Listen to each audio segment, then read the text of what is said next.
अल्हम्दुलिल्लाह।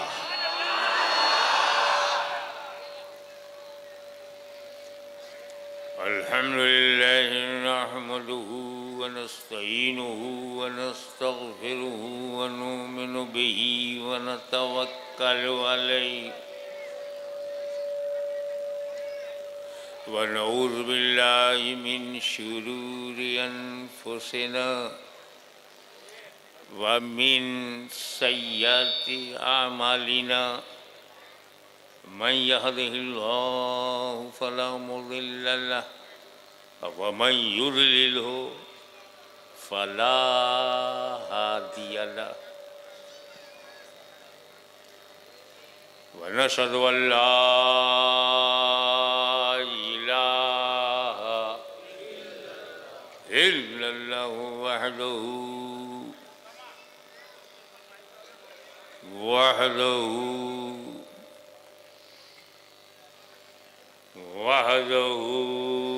ला शरीक लहु व नशहदु अन्न सय्यिदना व मौलाना व हबीबना व शफीअना व तबीब क़ुलूबिना व शिफा सुदूरना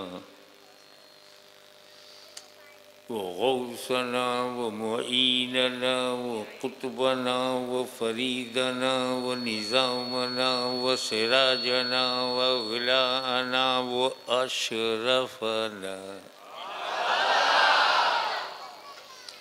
व नूरा आइनना व मुख्तारना मुहम्मदन अब्दुहु व रसूलुहु सल्लल्लाहु तआला अलैहि व अला आलिहि व सहाबिहि अजमईन। इन्नल्लाह व मलाइकतहु युसल्लूना अलन नबी या अय्युहल्लज़ीना आमनू सल्लू अलैहि व सल्लिमू तस्लीमा। अल्लाहुम्मा सल्लि अला सय्यिदिना मौलाना मुहम्मदिन व अला आलि सय्यिदिना मौलाना मुहम्मदिन व बारिक वसल्लिम कमा तुहिब्बु व तुर्ज़ा बि अन तुसल्ली अलैहि सलातन व सलामन अलैका या रसूलल्लाह।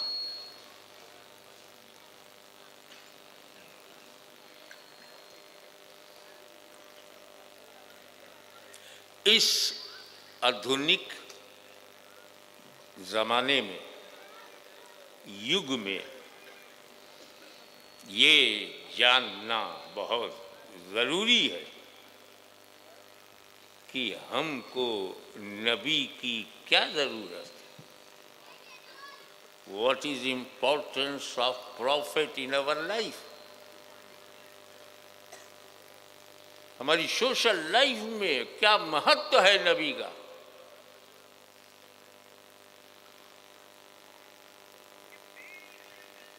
और नबी क्या बताने आया, वही बताने आया जो न हम फिजिक्स से जान सकते हैं न केमिस्ट्री से जान सकते। वही बताने आया जो हम टेक्नोलॉजी से नहीं जान सकते। जैसे हम टेक्नोलॉजी से ये जान सकते हैं कि कब्र के अंदर जो बॉडी रखी गई थी एट दी मूवमेंट किस हालत में, कफन बचा कि नहीं,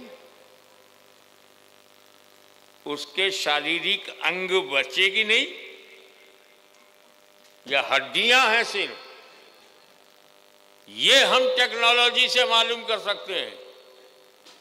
इसके लिए साइंटिस्ट होना पड़ेगा।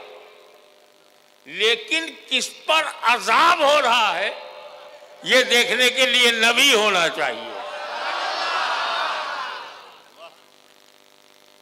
बहुत मशहूर बात है जो मैं पहली बार आपको बताने जा रहा हूं कि हुजूर सल्लल्लाहु ताला अलैहि वसल्लम एक कब्रिस्तान से गुजरे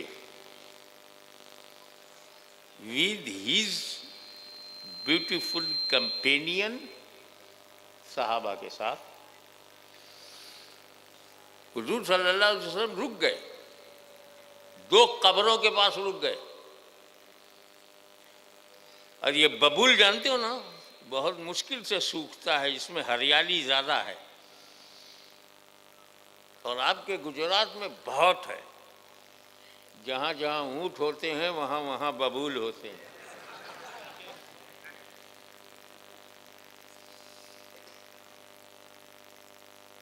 सरकार ने ताज़ा ताज़ा नरम नरम हरी हरी ग्रीन एक टहनी तोड़ा, एक ब्रांच तोड़ा, उसके 2 टुकड़े किए और एक इस कब्र पे गाड़ दिया, दूसरी दूसरे कब्र पर।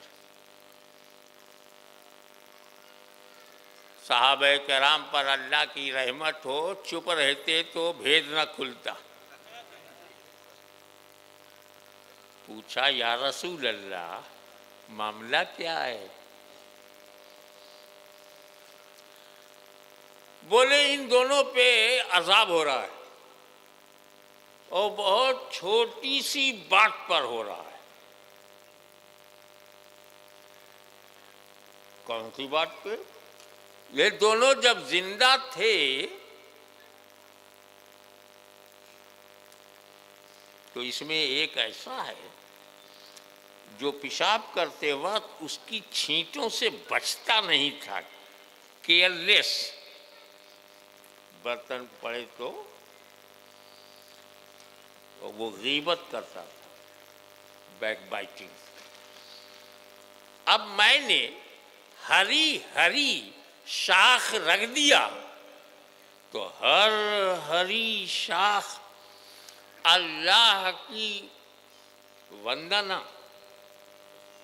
प्रशंसा, हम्द, बड़ाई बयान करते, जिक्र तस्बीह हर हरी सी। तो जब तक ये हरी रहेगी जिक्र तस्बीह होगा और इससे ये जो नीचे कब्र में लेटे हैं इन्हें फायदा पहुंचेगा। इसीलिए कब्रों पर कोई सूखा सूखा नहीं डालता। वहां सरकार को बबूल मिल गया, बबूल डाल दिया, हम गरीबों को फूल मिल गया, फूल डाल दिया।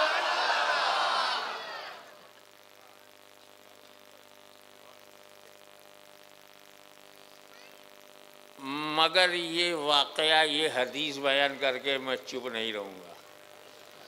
मैं भी इसी कली युग की पैदावार हूँ। मैं तो तर्क संगत बात करो। आओ मैं बताऊं हैरत की बात। तुम 50 मर्तबा कब्र से गुजरे हो, क्या किसी मौलवी मुफ्ती को आभास हुआ कि कब्र में अजाब हो रहा है या रहमत बरस रही है? जो बड़े बड़े मौलवी कब्रों से गुजर गए, कब्र का हाल नहीं मालूम। मेरा नबी अचानक गुजर गया तो सारा हाल मालूम।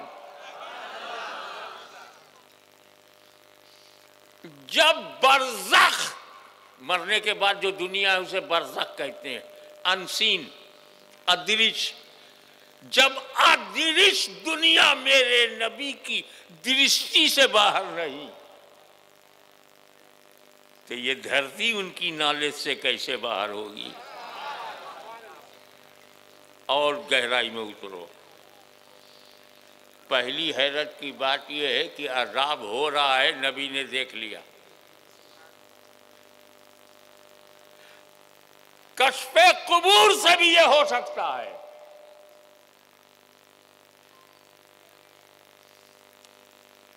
कि कब्र में क्या हो रहा है वो उस पर प्रकट हो जाए।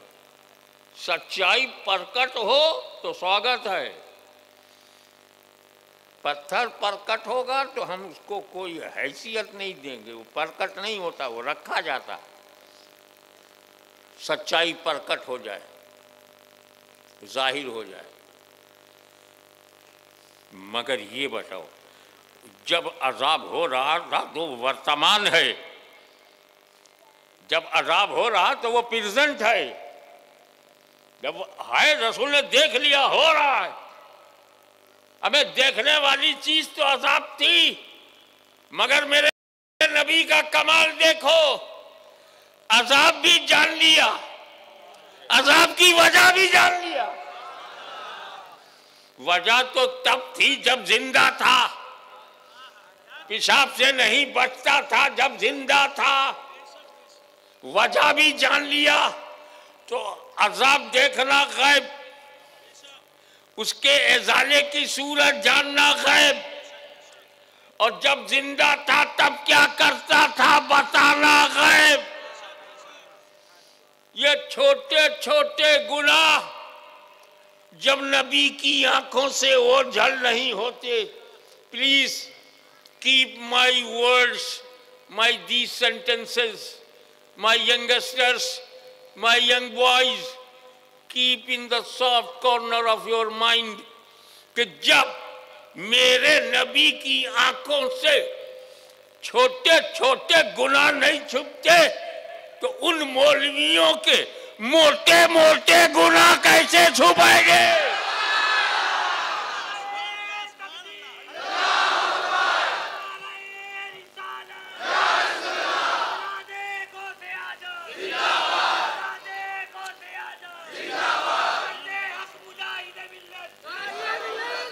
मैं अक्सर कहा करता हूं कि नबी की इंपॉर्टेंस और नबी का महत्व, नबी का extra ordinary personality and necessity of profit, जरूरत,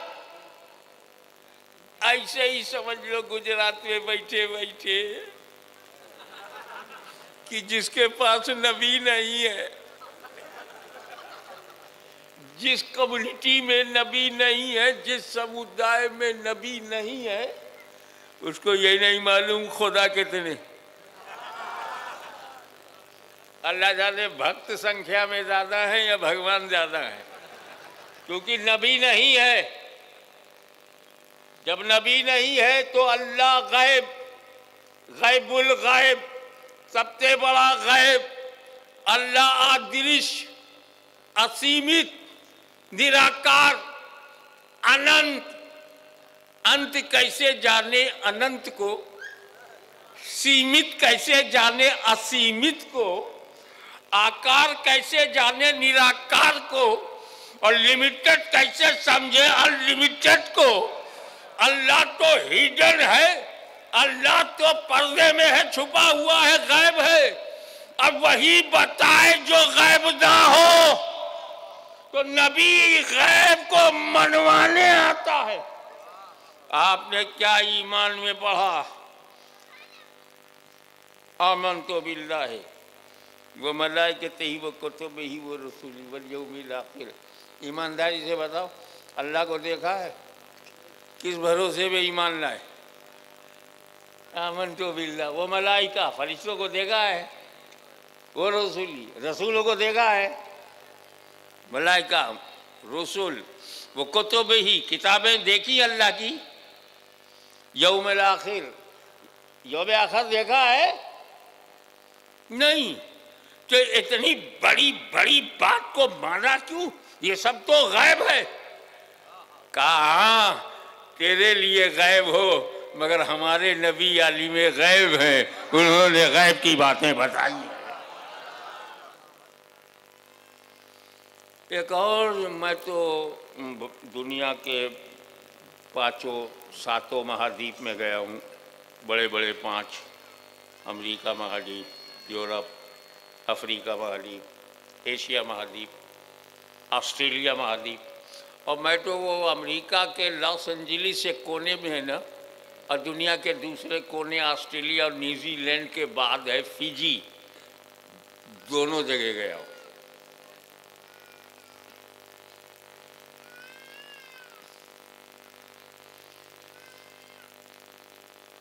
मुझे ऐसे लोग मिले जिनके पास नबी का नाम है, मुझ जैसा राष्ट्र प्रेमी चक्कर में पड़ा है कि मेरे राष्ट्र में नबी क्यों नहीं। ओ हो, सिर्फ मुसलमानों के पास नबी है। तो सिर्फ मुसलमान ही कीमती है। तो कीमती ही चीज के लिए तो झगड़े होते हैं। ये जितना झगड़ा करते जाएंगे हम अपनी कीमत समझते जाएंगे, क्योंकि जीना हमारे लिए जीना नहीं, मरना हमारे लिए मरना नहीं। वो इसलिए कि हम जिएंगे तो मदीना याद आएगा, मर गए तो करबला याद आएगा।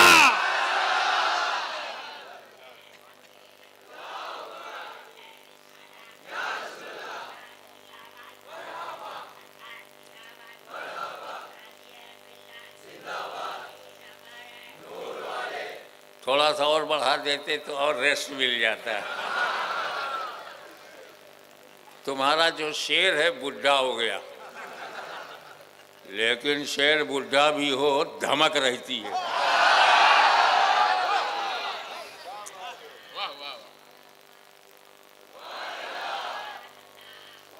अरे जंगल का शेर तो मिटा न सके, अली का शेर कैसे मिटाओगे?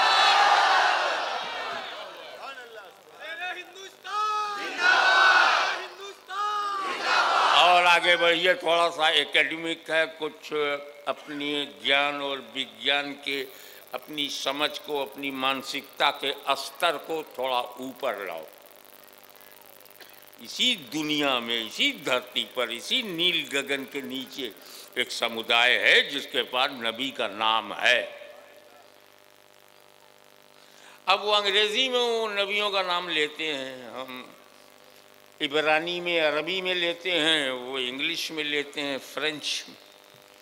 हम आदम कहते हैं, नबी आदम अलैहिस्सलाम, वो एडम।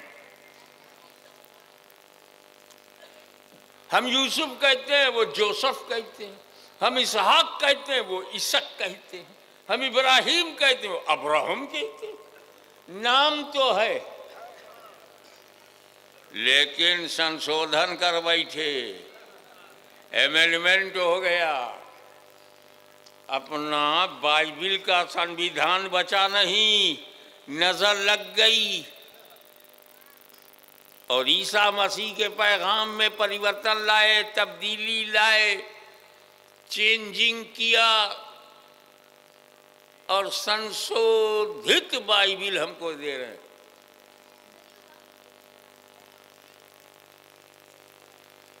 यही हाल तौरेत का है, उसमें भी तहरीफ हो गई, उसमें भी परिवर्तन कर दिया गया, घटा दिया, बढ़ा दिया।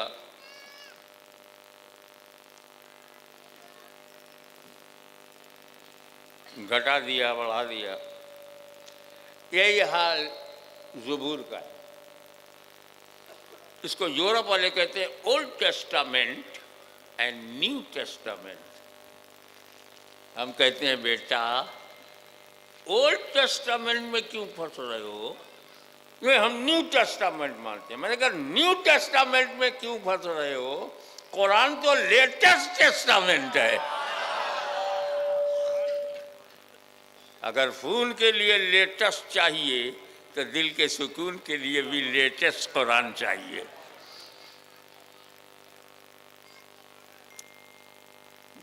नाम नबियों का है, पैगाम बदल गया। मानते हैं मूसा अलैहिस्सलाम को, उनके पैगाम को नहीं माना, दाऊद के पैगाम को नहीं माना, ईसा मसीह के पैगाम को नहीं माना, मगर एक गुजरात के मुसलमानों, सजदे शुक्र अदा करो, अल्लाह की हम्द बजा लाओ। पूरी दुनिया में मुसलमान अकेला है, नबी का नाम भी मौजूद, नबी का पैगाम भी मौजूद, मैसेंजर भी मौजूद, मैसेज भी मौजूद।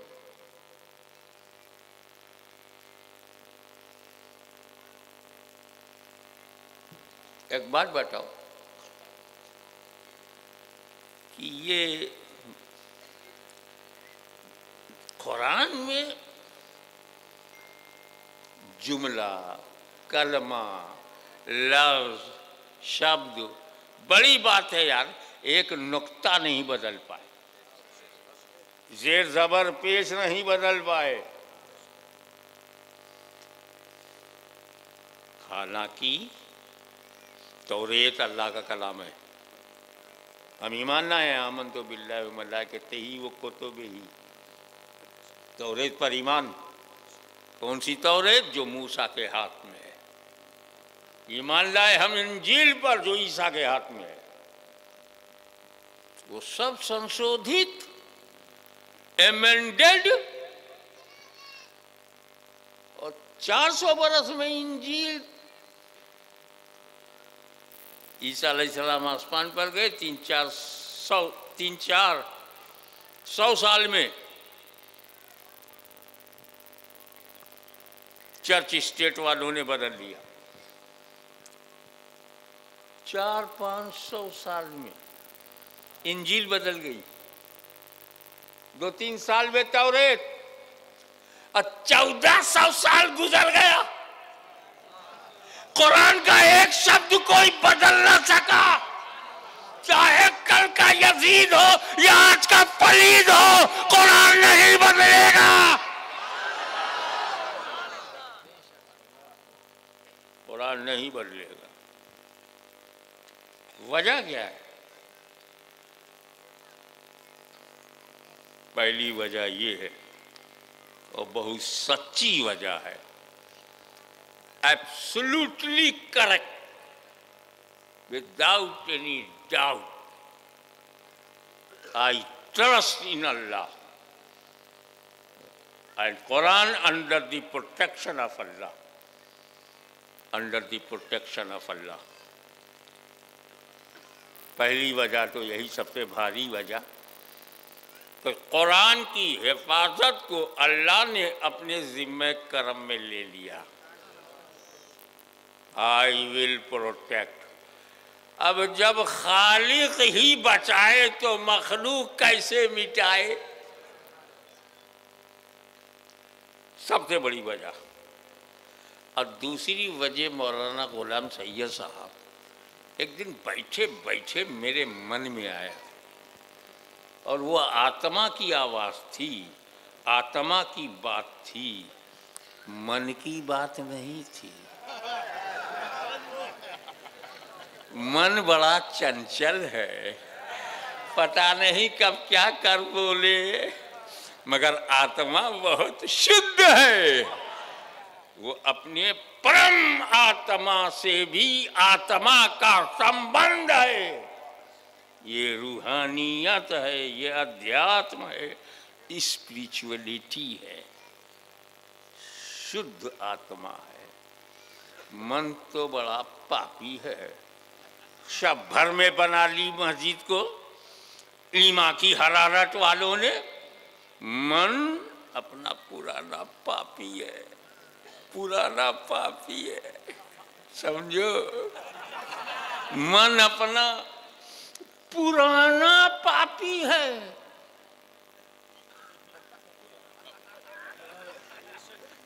बरसों में नमाजी बन ना सका, तो वो आत्मा से एक आवाज़ आई कि ये भी कुरान को न बदल पाने की एक दूसरी वजह।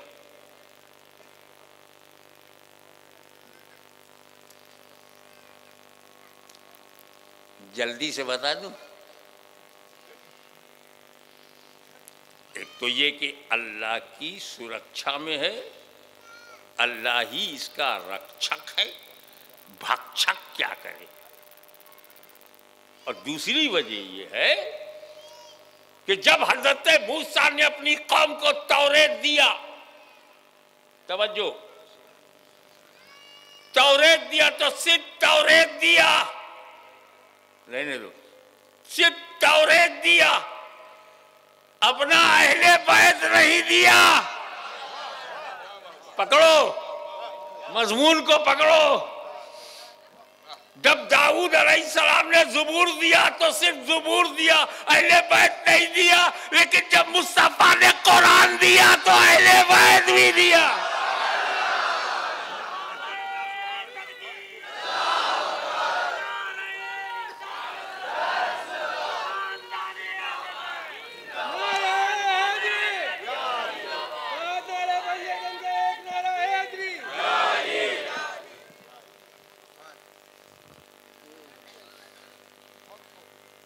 कुरान का साथी अहले बैत को बनाया। एक इतिहास साक्ष्य, ऐतिहासिक साक्ष्य, हिस्टोरिकल फैक्ट आपको बताओ। जब नबी को इस्लाम फैलाना हुआ, नबी को इस्लाम का प्रचार हो, प्रसार हो, इस्लाम का शांति संदेश दुनिया में फैले,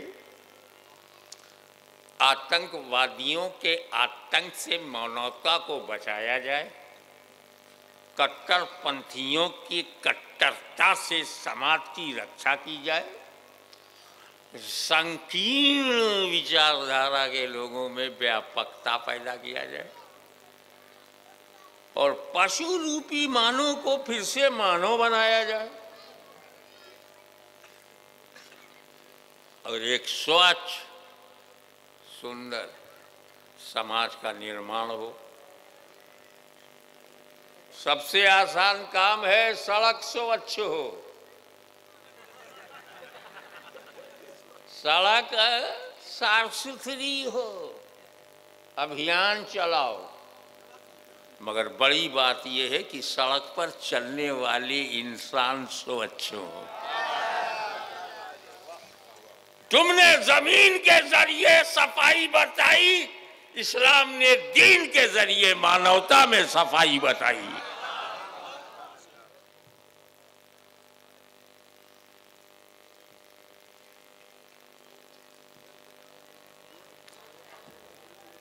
तो साथी वही है जो साथ ना छोड़े।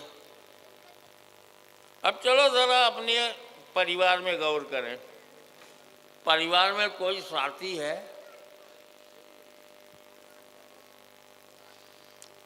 चलो सहाबा किराम में देख लेते हैं, नहीं तो आप कहेंगे पर्सनल अटैक कर दिया। चलो सहाबा किराम को देखें। हर सहाबी रसूल का साथी, हर सहाबी रसूल का साथी। देखे कैच कैसे करते, मैं कि इशारे की भाषा बोलूँगा। हर सहाबी रसूल का साथी, मगर सिद्दीक़ अकबर ऐसे साथी साथ को नाज, ऐसे सहाबी मुसाबहत को फख्र है, सहाबियत को नाज है। ऐसे सहाबी हमें कभी छोड़ा ही नहीं, ऐसा साथी। नबी ने ऐलान नबूवत किया तो सिद्दीक साथ है, तबलीग कर रहे हैं तो नबी साथ, मक्के में है तो सिद्दीक साथ, हिजरत कर रहे हैं तो सिद्दीक साथ, गारे सौर में गए तो साथ, 3 दिन रहे तो साथ, बाहर निकले तो साथ, मदीना पहुँचे तो साथ, बद्र में साथ, उहुद में साथ, खैबर में साथ, खंदक में साथ, जिहाद में साथ, मैदान में साथ, मकान में साथ, मस्जिद में साथ, जिंदा रहे तो साथ और मर गए तो नबी के गुंबदे खतरा में नबी के साथ।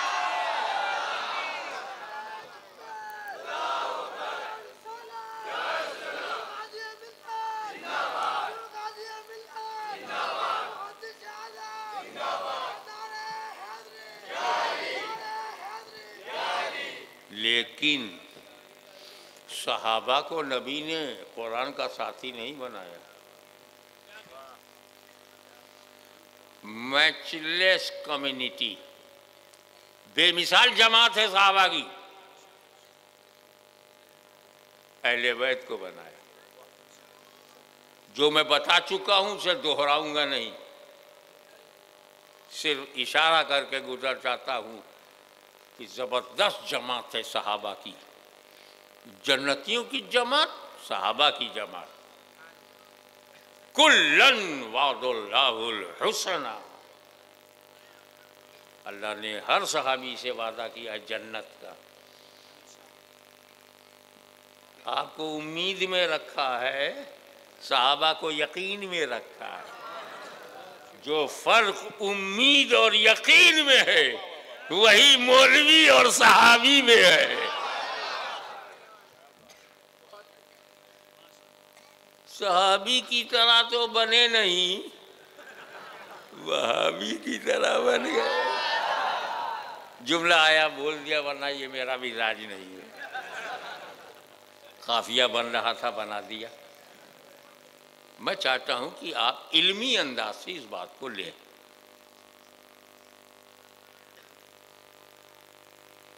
असल में बात क्या है, सहाबा कराम बेहतरीन जमात है, मगर सहाबा कराम कब तक रहेंगे? जब तक नबी रहेंगे। नबी की निगाहों से सहाबी बनता है। क्या मतलब? नबी को माथे की आंखों से देखने वाला हो और ईमान के साथ दुनिया से गया हो, वो सहाबी है। तो सहाबी बनने के लिए नबी को देखना ज़रूरी है, और नबी जानते हैं जब मैं दुनिया में नहीं रहूँगा तो देखेगा कौन? और जब नबी का देखना बंद हो जाएगा तो सहाबी बनना बंद।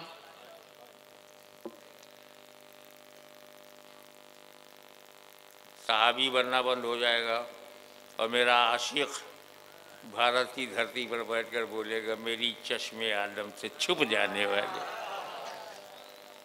पर्दे में रहूंगा, कोई मुझे देखेगा नहीं, तो सहाबी बनेगा नहीं। तो जितने देख चुके हैं सहाबी बन चुके हैं, वो घटना शुरू, बनना बंद। 50 साल में आधे सहाबा खत्म, 100 साल में 99% खत्म, मिसाल के तौर पर कह रहा हूँ। और 200 साल के बाद 100% सहाबी धरती पे नहीं। तो अगर रसूल ने कुरान का साथी सहाबा को बनाया होता तो सहाबा 200 साल तक ही साथ रहते, फिर कुरान अकेला हो जाता। और रसूल ने नहीं चाहा कि कुरान कभी अकेला हो, इसलिए सहाबा के बजाय अहले बैत को साथी बनाया। न कुरान खत्म होगा न अहले बैत खत्म होंगे। इसीलिए गुजरात की धरती पर हाशमी ये गुड न्यूज सुनाता है कि जब तक फातिमा ज़हरा का खानदान रहेगा, भारत में मुसलमान रहेगा।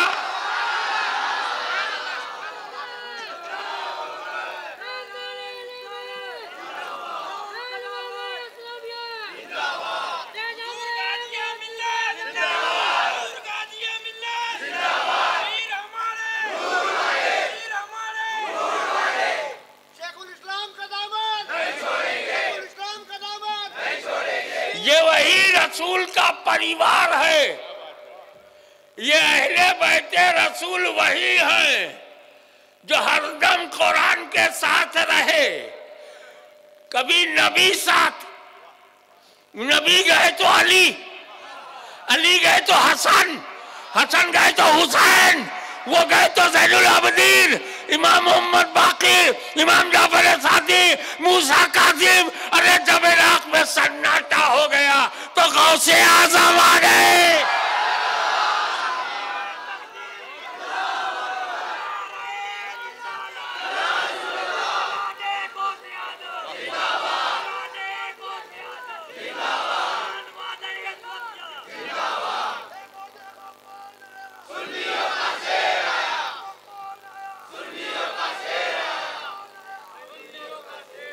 एक यूनिवर्सल ट्रूथ आपको बताता हूं, तमाम विद्वानों, मुनियों, ऋषियों, महापुरुषों के जरिए ये एडमिटेड फैक्ट है कि जब बच्चा पैदा होता है तो जन्म से शून्य होता है, जीरो। अपने कर्म से कोई राजा बनता है, कोई रंक, कोई ताजदार बनता है, कोई चौकीदार। ये कर्म, कोई पुलिस बनता है, कोई चोर, कोई साधु बनता है, कोई शैतान, कोई सुन्नी बनता है, कोई टुन्नी।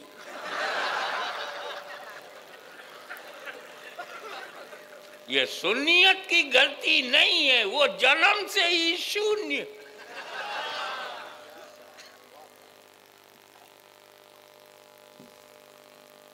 जब बच्चा पैदा होता है तो जन्म के आधार पर वो शून्य होता है, जीरो। अपने कर्म के अनुसार ही उसका अस्तित्व बनता है। ऐसा ही कुछ लिखा है गीता में। ऐसा ही शास्त्रों में बयान किया गया है कि हर आदमी जब पैदा होता है तो जीरो, शून्य। हमारे बच्चे जो पैदा होते हैं शून्य। पढ़ेंगे तो आलिम बनेंगे, खेलेंगे तो क्रिकेटर बन सकते हैं, मुल्क की मोहब्बत, देश प्रेम होगा तो राष्ट्र प्रेमी बन जाएंगे। घोटाले पसंद होंगे तो ये माँ बाप की गलती नहीं है, वो तो जन्म से शून्य था, कर्म से बना।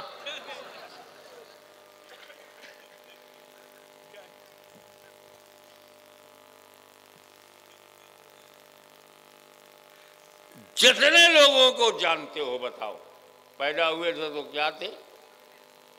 जीरो। दारुल अशरफिया में पहुंचे आलिम, शमसुल उलमा के पास पहुंचे मुहक्किक, और फिर कुरान की तफसीर लिखा और कर्म से साबित हुआ कि वो शेखुल इस्लाम है। मौलवी मदनी से मौलाना मदनी, अल्लामा मदनी, अब तो इमाम मदनी। घर में अपने वाली से पढ़ा तो अहमद रजा,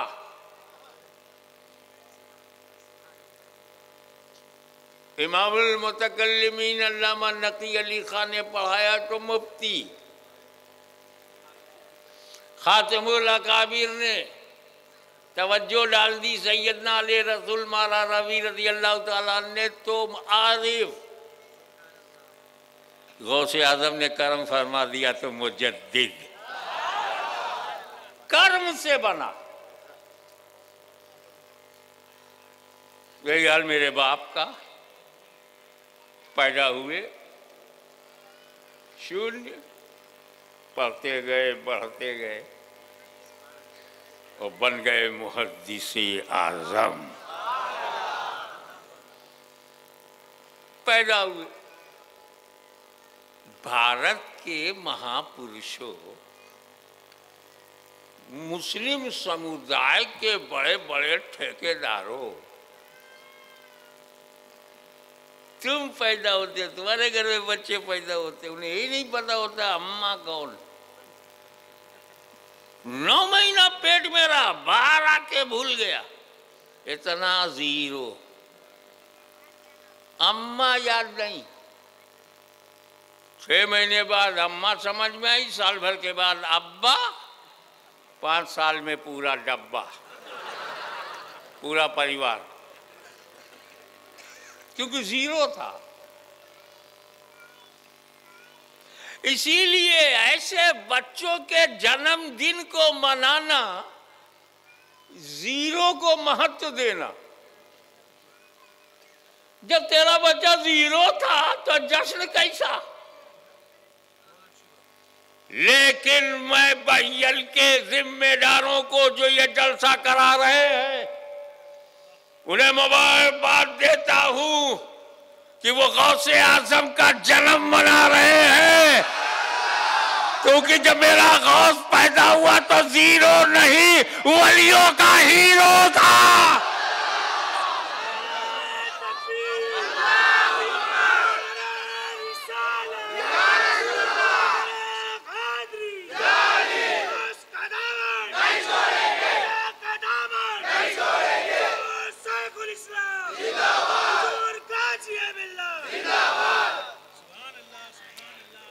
मां के पेट से इंसान बन के आए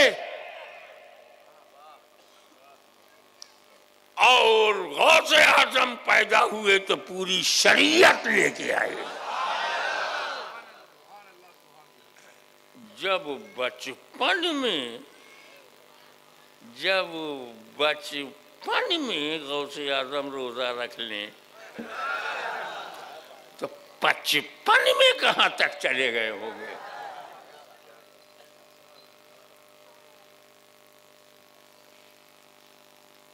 पैदा हुए,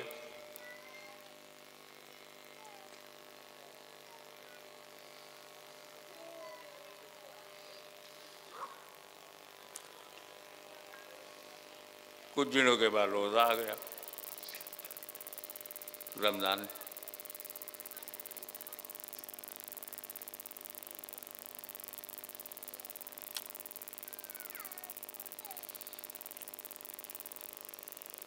अब जब माँ दूध पिलाना चाहती है तो मुंह हटा लेते, काहे भैया आवाज कम हो गई, आप मुझे टाइम बता दीजिए। किसी ने तार खींच लिया।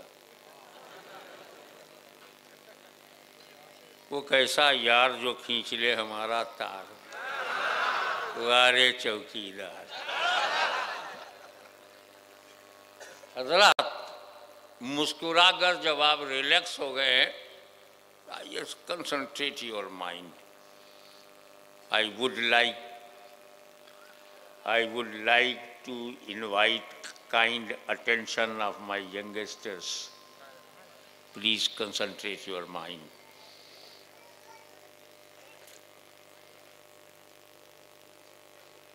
और जैसे ही अफ्तारी का टाइम आया, चिल्लाने लगे। उन्हें भी तो रोजा खोलना था।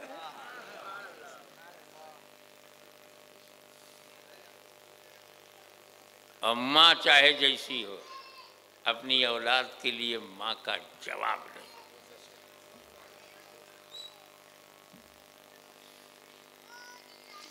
हम गौसे आजम का जन्म क्यों बताते हैं? ताकि अपने जन्म को भी याद रखो। दुनिया में सबसे बड़ी नेमत जानते हो क्या है? पैदा होना। मेरे बड़े भाई पैदा ना होते तो शेखुल इस्लाम कौन होता? मेरा बाप पैदा ना होता तो मुहद्दिस आज़म कौन होता? आला हजरत पैदा ना होते तो मुजद्दिद आज़म कौन होता? अब्दुल कादिर जिलानी पैदा ना होते तो गौसे आज़म कौन होता? पैदा होने के बाद ही तो सब बना है। तो पैदा होना, आपका जन्म लेना,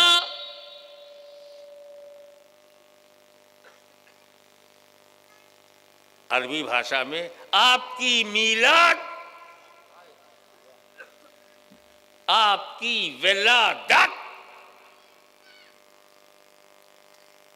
आपकी अंग्रेजी में बर्थ, हिंदी में जन्म, उर्दू में पैदाइश, अरबी में मीलाद न होती तो क्या होते? सैयद शेख मुगल पठान कब हुए? पैदा हुए तब। चौहान पटेल पैदा हुए तब।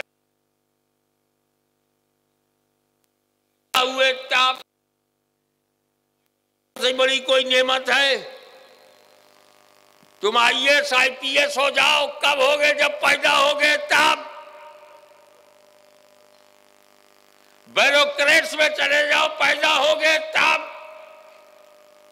देश के सबसे बड़े नेता बन जाओ, कब बनोगे? पैदा होगे तब। तो पैदा होने से ज्यादा तो कुछ इंपॉर्टेंट है नहीं। अब सोच, पैदा कैसे हो गया? अल्लाह, अब्बा, अम्मा, ये तीन की वजह से पैदा हुए। अब्बा का अंश, माँ का खून, अल्लाह का हुक्म, हम पैदा हुए। तो हम चाहे वो मुहद्दिस हो जाए, मुजद्दिद हो जाए, कर्जा अम्मा का है, तो दुनिया में जितनी तरक्की कर रहे हो उसमें तुम्हारी माँ का हक है। वो झाड़ कभी हरा नहीं होता जो जड़ से अपना संबंध तोड़ ले, वो बच्चा कभी कामयाब नहीं होता जो अपनी जड़ अपने माँ बाप से अपने को अलग कर ले। न इस दुनिया में न वो दुनिया में, वो एक अलग सब्जेक्ट है। मगर मीलाद के बगैर नबी नहीं मिलता। तो अब हमारे लिए जन्म ही बहुत इंपॉर्टेंट है। मक्के में जन्म लिया तो इस्लाम मिल गया, बगदाद में जिला में जन्म लिया तो खुदा मिल गया। ये गौसे आजम का जन्म है, उनकी पैदाइश है, उनकी विलादत है, उनका बर्थ है, जिसका ये रिजल्ट है।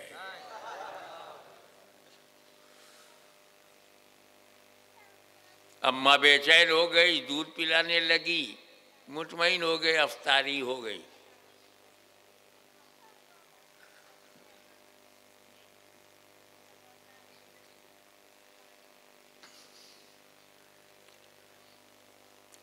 लोग बताते हैं कि वो रमजान का चांद 29 शाबान को चांद दिखाई नहीं पड़ा। बहुत कोशिश किया, मतला साफ नहीं था, गुबार आलूद था, very polluted, too much pollution like Delhi and Haryana, बहुत जबरदस्त पॉल्यूशन था। दो चार लोगों के मन में आया, चलो अबू साले जंगी दोस्त के घर में एक लड़का पैदा हुआ जो रमजान में रोजा रखता है। अभी वो 1 साल से कुछ ज्यादा हुआ है, देखें वो रोजा रखे है कि नहीं।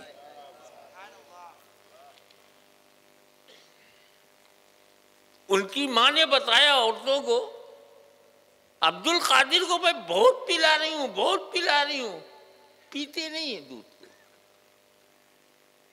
ये सबूते शरई तो नहीं है, लेकिन अंतरात्मा में बात आ ही गई, कुछ न कुछ है। अल्लाह का पैदाइशी वली नहीं पी रहा है, कुछ खा नहीं रहा है, कुछ पी नहीं रहा है। अल्लाह की शान। कुछ ही दिनों के बाद, कुछ ही घंटों के बाद खबर आई, चांद देख लिया, शरई गवाही आ गई, मुफ्ती ने ऐलान कर दिया कल से रोजा।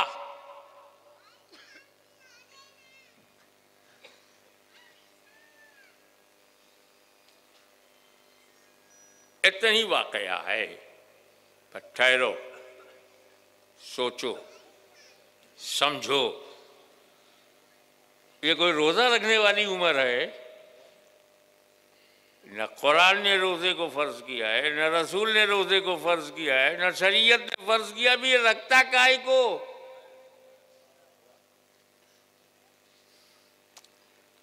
6 महीने के बच्चे पे रोजा नहीं है, साल भर के बच्चे पे रोजा नहीं है, 2 साल के बच्चे पे रोजा नहीं है, तो अब्दुल कादिर जिलानी ने रोजा रखा क्यों?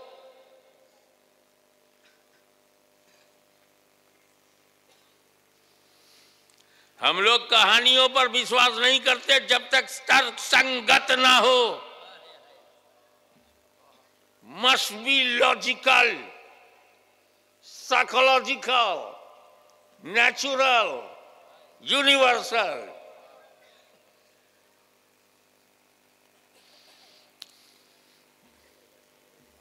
देखो, गुजरात में जितने बच्चे पैदा होते हैं, हमारे उत्तर प्रदेश में जितने बच्चे पैदा होते हैं, कश्मीर से कन्याकुमारी तक जितने बच्चे पैदा होते हैं, पूरे एशिया में जितने बच्चे पैदा होते हैं, रशिया और यूक्रेन में जितने बच्चे पैदा होते हैं, ये सब मानव प्रकृति पर पैदा किए जाते हैं, पशु नहीं है। मानव गुण, हमारे अब्बा इंसान हैं, हमारी अम्मा भी इंसान है। अल्हम्दुलिल्लाह हम लोग जानवरों की औलाद नहीं है। इतने हल्के से सुनोगे तो मज़ा नहीं आएगा। हमारी अम्मा की 2 टांग है, डबल टांग वालों को हम अम्मा नहीं मानते, और जिसको अम्मा मानते हैं यार, हक है कि उसका दूध पियो। माँ का दूध पीते हो ना बापू? आपने माँ का दूध पिया ना? आप लोगों ने? आप में से किसी ने माँ का दूध बेचा?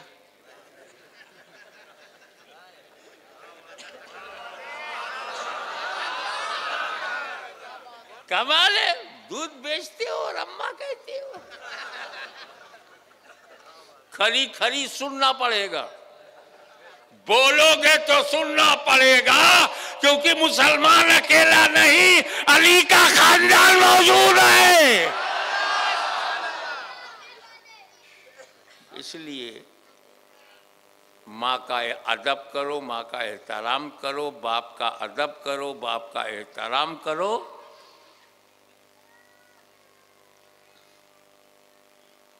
उन्हीं की वजह से जन्म हुआ।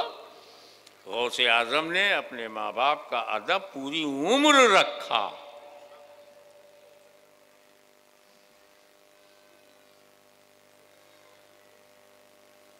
अब यहाँ पर थोड़ी बात जो है थोड़ी हाई है, मैं नहीं समझ पा रहा हूँ कि कैसे उसको डाइल्यूट करके अच्छा शरबत बना के आपको दूँ, आप गटा गट निगल जाए। ऐसा ना हो कि बीफ का गोश्त हो जाए और उसका रेशा दांतों में चिपक जाए और तुम हलाल करते रहो, खलाल करते रहो, आसानी के लिए हो जाए तो मैं समझाता हूँ। हमारे बच्चे जो पैदा होते हैं ना, वो बशर के बच्चे हैं, बशरियत पर पैदा होते हैं। वो मानव के बच्चे हैं, मानवता पे पैदा होते हैं। इंसान के बच्चे हैं, इंसानियत पर पैदा होते हैं। आगे चल के उन्हें शरीयत पे चलना होगा। आकिल बालिग हो जाएंगे तब शरीयत पर चलेंगे, पैदा होते ही नहीं, क्योंकि पैदा होते ही वो मानव हैं, मानवता पे चलेंगे। पैदा होते ही वो बशर हैं, बशरियत पर चलेंगे। पैदा होते ही आदमी हैं तो आदमियत पर चलेंगे, शरीयत पर बाद में। हमारे घर में बच्चे जो पैदा होते हैं वो फितरत बशरियत पर पैदा होते हैं। आगे शरीयत के मुताबिक चलना होगा। गौसे आजम फितरत शरीयत पर पैदा हुए, आगे चल के मसीहत पे चलना होगा।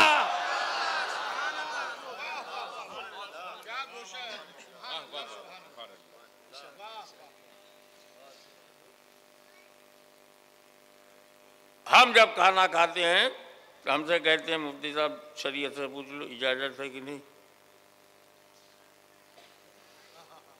ये गोश्त खाएंगे कि नहीं। मैंने पूछा किसका है, बोले खिंजीर का है। क्या? बहुत बढ़िया जानवर का है। मैं कहा झटके का है। मैंने कहा हम लोग झटके में बात नहीं करते, न झटका खाते हैं न झटका लगाते हैं। हम लोग बहुत शरीफ लोग हैं। सूफी संत कहीं झटका देता तो हम शरीयत से पूछते हैं बिल्कुल नया माल आया था, कोका कोला। कोई नहीं बोला, हमने जेब टटोला, निकला 50 रुपया, खरीदा कोका कोला। मुफ्ती साहब क्या बोलते हो, शरीयत क्या कहती? क्या है? Coca Cola. शरीयत इसके खिलाफ नहीं बोलती, पी जा। पियो तो शरीयत से पूछो, खाओ तो शरीयत से पूछो, लिबास पहनो तो शरीयत से। एक आम है,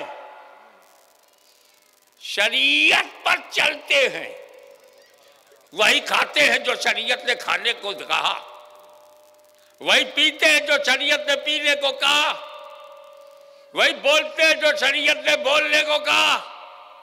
एक आम है तुम हो जो शरीयत को देखकर अमल करते हैं। एक मेरा गौसे आजम है जो जिंदगी के उस मकाम की बुलंदी पे पहुंचकर बोलता है कि अब्दुल कादिर उस वक्त तक खाना नहीं खाता जब तक अल्लाह न कहे अब्दुल कादिर खाना खा लो।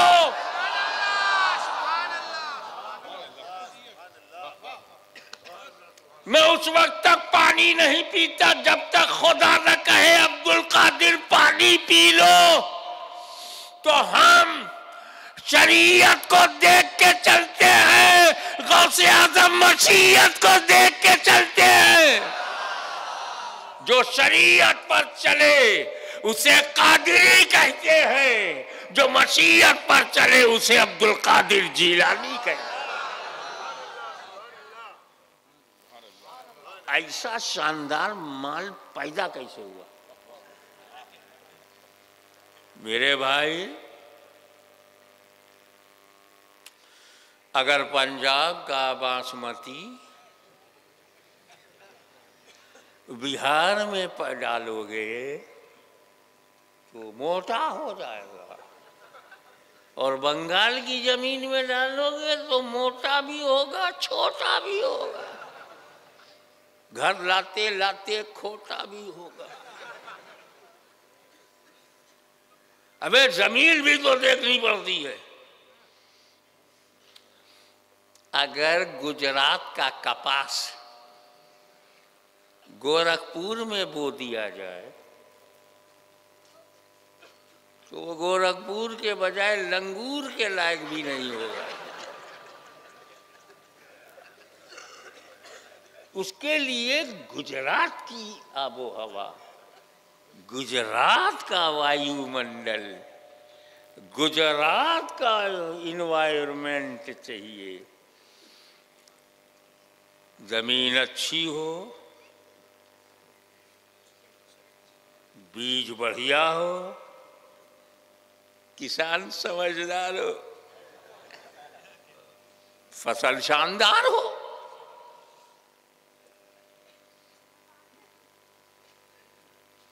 नौजवानों, अभी मैं तुम्हारी बात करूंगा।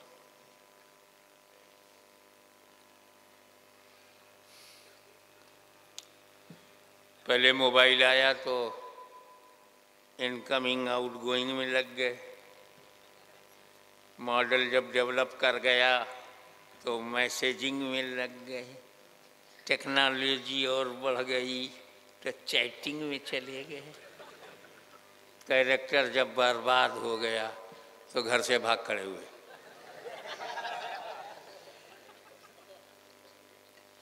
अब्बा अम्मा को बाद में पता चला कोई आसेब का असर है। नहीं, आसेब का असर नहीं, जेब का असर है। जेब में आई खून, मिट गया सुकून, बढ़ गया जुनून, तोड़ दिया कानून।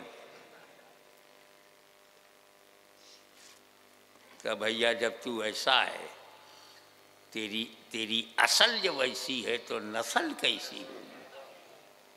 आओ मैं तुम्हें एक नौजवान की कहानी सुनाऊं। शहर से निकल के बाहर चले गए, घूमते फिरते मस्ती में। बहुत देर हो गई तो भूख लगी। अब इधर उधर देखा तो खाने के लिए कुछ नहीं, न डोसा, न समोसा, न खम्मर, न चटनी। जंगल, नदी बह रही है, धीरे धीरे कुछ कह रही है। नदी बह रही है, धीरे धीरे कुछ कह रही है। जैसे उस नौजवान की नजर नदी पे पड़ी तो देखा एक फल, एप्पल, एप्पल लाल लाल, बड़ा बड़ा, तैरता हुआ इस पार आया, भूख मिटाने के लिए जंप मारा, सेब को लिया, धुला धुलाया मिला था।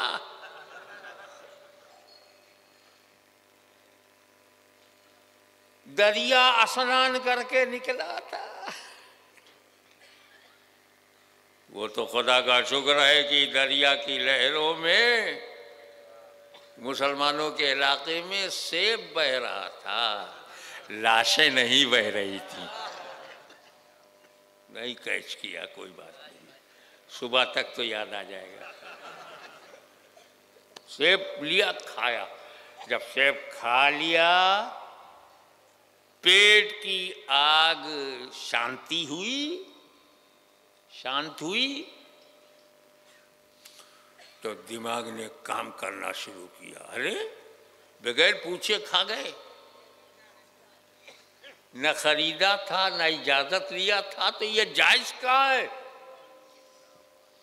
घबराहट हुई, अभी पेट में ताजा ताजा है। मैं आपको मेडिकल साइंस समझाऊं, बायोलॉजिकल साइंस समझाऊं, जो जूलॉजी में पढ़ाते जंतु विज्ञान, कि जब कोई आदमी कुछ खाता है, कड़ी खिचड़ी पेट में गई, तत्काल हजम नहीं होती। वो रेलवे स्टेशन नहीं कि तत्काल टिकट निकाल लो। वो पेट है, उसमें आमलेट है, चक्की चल पड़ती है, आंतें पीसने लगती हैं, इतने में एक लिक्विड पेट में निकलता है, बहुत कड़वा। सैकड़ों नींबू को निचोड़ कर आग में जलाकर इतना बनाओ, कितना कड़वा होगा। ऐसे ही वो कड़वा द्रव निकलता है, लिक्विड निकलता है, जो पेप्सिन को पेप्टोन में चेंज करता है। ये मेडिकल साइंस है। अब उसमें 2 घंटा लगता है, उसके बाद फिर वो लार्ज इंटेस्टाइन में चला जाता है। अब वो सकिंग जज खींचता है, सक, SUC के सक करता है, तो लिक्विड निकल जाता है, और जो एक्स्ट्रा माल है वो आंतों के जरिए बाहर आने का रास्ता ढूंढता है। जो लिक्विड गया वो तो सोचने में चला गया, बाकी सब शौचालय में चला गया।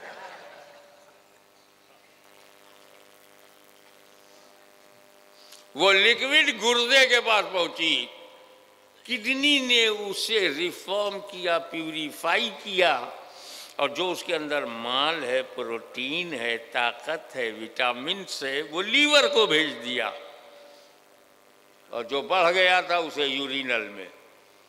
इसमें 2 घंटा लगता है। 2 घंटे के बाद वो खून बन जाता है। इधर नौजवान बच्चा तड़प रहा है, किससे पहले कि मेरा एक खाए हुए सेब से मेरे अंदर 2-4 बूंद खून की बने, मैं माफी मांग लूं। जो सेब का मालिक है उसे राजी कर लूं, उसे क्षमा मांगूं, वो मुझे माफ कर देगा, मेरा खून गंदा होने से बच जाएगा। हे अल्लाह, मुझे उस मालिक से जल्दी मिला दे, इससे पहले कि वो खून बने, मैं माफी पूरी करा के उस खून को पाक बना सकूं, जान को खतरे में डालकर दरिया में कूद पड़े, क्योंकि दरिया के उस पार सेब का बाग था, कुछ शाखा दरिया की तरफ लटकी थी, शायद उसी में से टूट के गिर गया हो। तैरते हुए रिस्क ऑफ लाइफ, जिंदगी का खतरा मोल लेते हुए दरिया के उस पार पहुंचे तो देखा बाग में एक बूढ़ा, ज़ईफ, well experience but old man. ये गए, कहा अस्सलाम वालेकुम। वालेकुम अस्सलाम। इस नौजवान ने उस ज़ईफ आदमी से, बुजुर्ग आदमी से पूछा, ये बाग के मालिक आप हैं? जी। ये झाड़ जो है सब आपका है? जी। ये जो दरिया की तरफ शाखाएं लटकी हुई हैं, इसमें जो फल है वो भी मेरा है। तो सरकार, आपकी बाग से एक सेब टूट करके दरिया में गिरा और तैरते हुए उस पार हुआ और मैंने उसको बिना इजाजत खा लिया। मुझे माफ कर दीजिए, मेरा रब मुझे माफ कर दे, इससे पहले कि वो गंदा खून बने, हराम से खून बने। सरकार माफ कर दीजिए, वो हलाल हो जाए। बूढ़े ने आंखों पे जोर दे के देखा, इतना नौजवान, इतना अल्लाह का खौफ। अरे ऐसे सैकड़ों से बही गए, कोई पूछने नहीं आया ये कैसा नौजवान है और अल्लाह से कितना डरता है कि माफी मांगने के लिए आया है कि विदाउट इंटेंशन, बिला इरादा, अचानक भूल से खा लिया, आप माफ कर दो।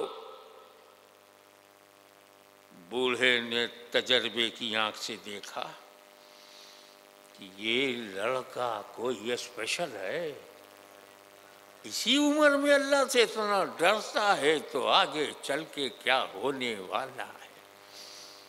बुढ़ऊ कहीं हम माफ तो करेंगे, मगर मेरी एक शर्त है। क्या? मेरी बेटी से शादी करो। हाँ, गए थे सेब माफ कराने, बेटी गले पड़ गई।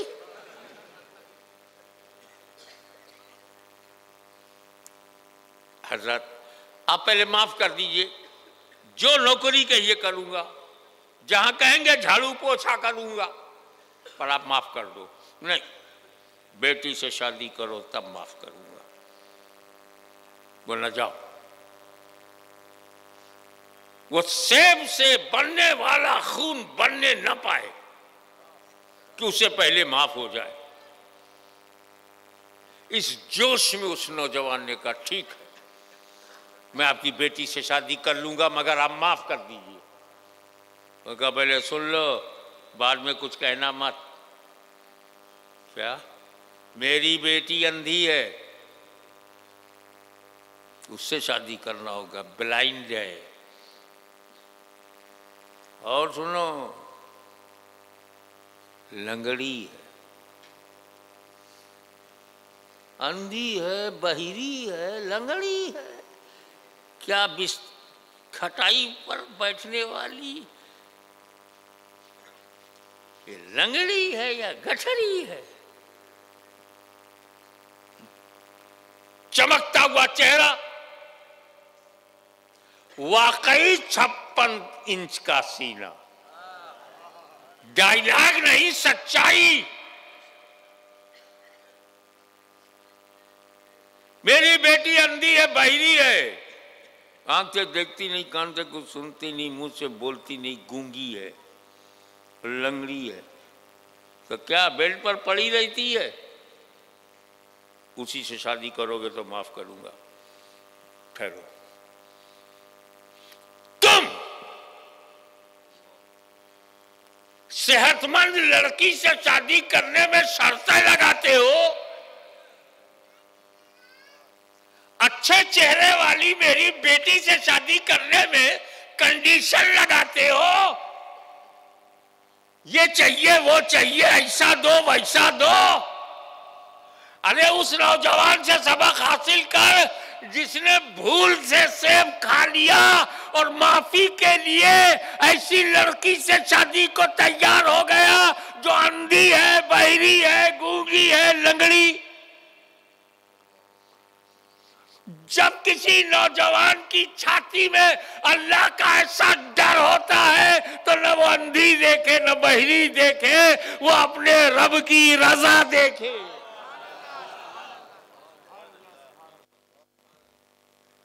का मैं उससे आपकी ऐसी बेटी जो अंधी है, जो बहरी है, गूंगी है, लंगड़ी है, मैं शादी कर लूंगा, मगर अभी आप माफ करें, वो सेब जो मैंने खाया है वो खून न बनने पाए, मुझे माफ कर दो।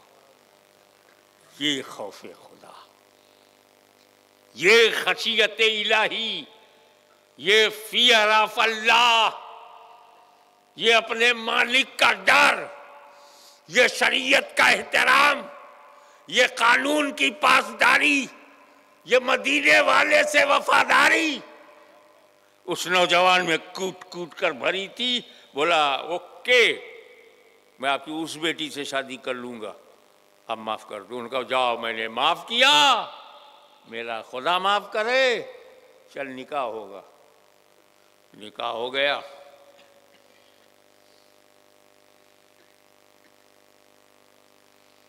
जो कुछ मामूलात थे वो पूरे हो गए। ससुर ने नौजवान से कहा जा अपनी बीवी के पास।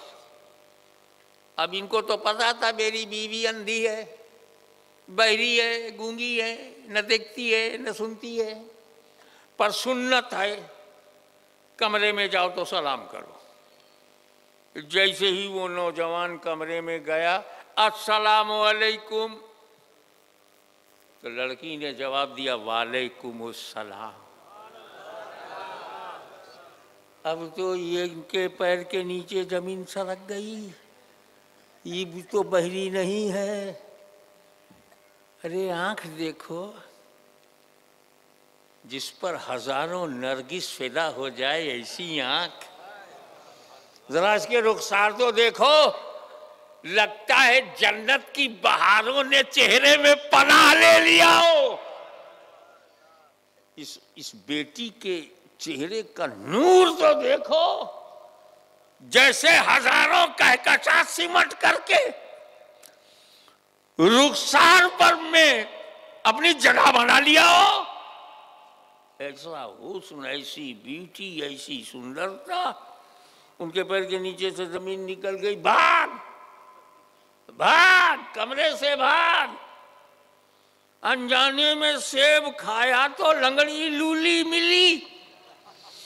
अब ये आंख वाली है, यहाँ कुछ गलती होगी तो किससे माफी मांगूंगा। भाग के ससुर के पास गए। Oh my beloved father in law,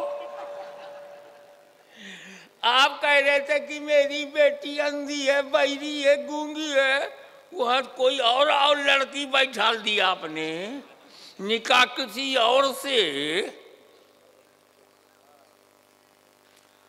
और शबे उरूसी किसी और से। तो बूढ़ऊ मुस्कुराए।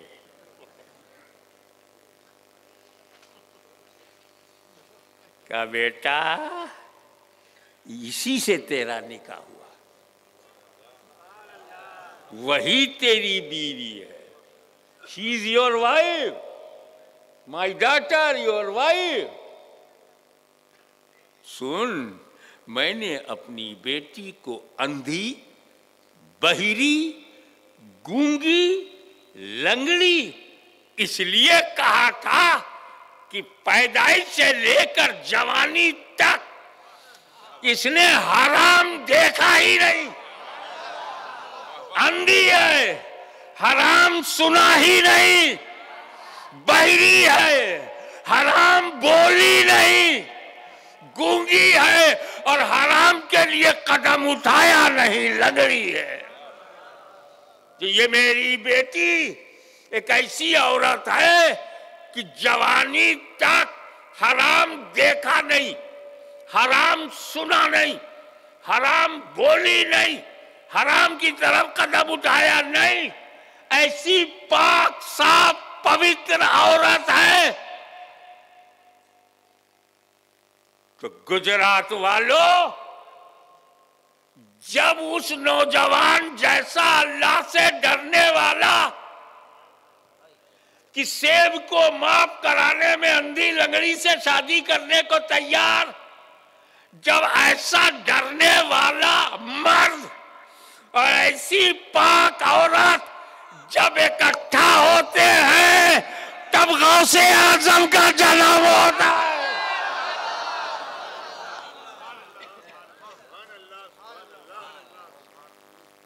जब गौसे आजम का जन्म भर में न समझ सके, तो रसूल आजम के जन्म को हम सुन्नियों के अलावा और कौन समझ सकता है। वाखिर दावाना अनिल हम्दुलिल्लाह रब्बिल